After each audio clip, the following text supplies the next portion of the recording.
singanjani simasalo akwenze njalo kumnisela lomthinthana nakamagusha ewe kaloku lisakajambase yalo nyenzenze njalo kuba kaloku uthole kunyathela kuba kaloku sisithwala nje kule ndlela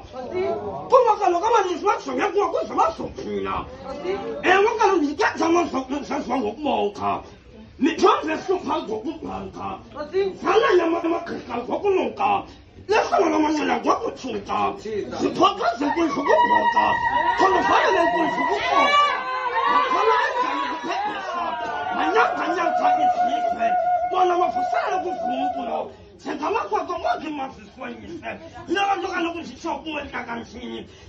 ndibe kaloku phapele phezulu uqaqaza amaphupho wakho kaloku